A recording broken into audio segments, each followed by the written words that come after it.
بسم اللہ الرحمن الرحیم۔ السلام علیکم، میرا نام ہے محمد یاسر فیق اور آپ دیکھ رہے ہیں اسلام از کمپلیٹ لائف۔ دلی کی جامعہ مسجد میں ایک مرتبہ ایک بزرگ فجر کی نماز کے بعد سیڑھیوں پر بیٹھ گئے اور یہ کہنے لگے، تو میرا خدا نہیں، میں تیرا بندہ نہیں، پھر میں تیری کیوں مانوں؟ دیکھنے والے لوگ کہنے لگے، یہ کافر ہو گئے، کسی نے کہا پاگل ہو گئے۔ جب نماز کا وقت آتا تو یہ بزرگ اندر جا کر نماز پڑھتے اور باہر آ کر بیٹھ جاتے اور پھر یہی بات کہنے لگتے۔ مغرب کے قریب ایک شخص کا وہاں سے گزر ہوا، ان کی بات سن کر کھڑا ہو گیا اور پوچھا کہ حضرت یہ تو کا مخاطب کون ہے اور یہ بات آپ کس سے کہہ رہے ہیں؟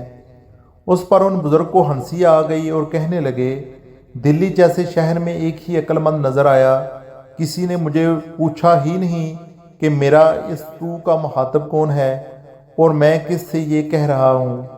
تو نے خود ہی اپنی طرف سے سمجھ لیا کہ میں اپنے اللہ سے یہ بات کہہ رہا ہوں، حالانکہ میں اللہ سے نہیں کہہ رہا ہوں۔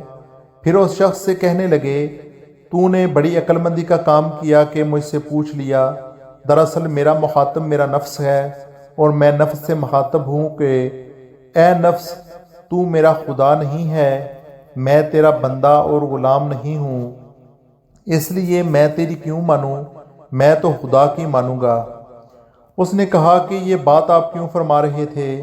اس پر ان بزرگ نے کہا، بات یہ ہے کہ آج فجر کی نماز پڑھنے کے بعد مسجد سے نکل رہا تھا تو نفس نے شدت سے تقاضا کیا کہ آج مجھے ناشتے میں حلوے پراٹھے کھلاؤ، تو میں نے اس سے کہنا شروع کر دیا کہ تو میرا خدا نہیں ہے اور میں تیرا بندہ نہیں ہوں، اس لیے میں تیری کیوں مانوں؟ میں تو اپنے اللہ کی مانوں گا، اور جب بھی وہ مجھ سے یہ مطالبہ کرتا ہے میں یہی جواب دیتا ہوں۔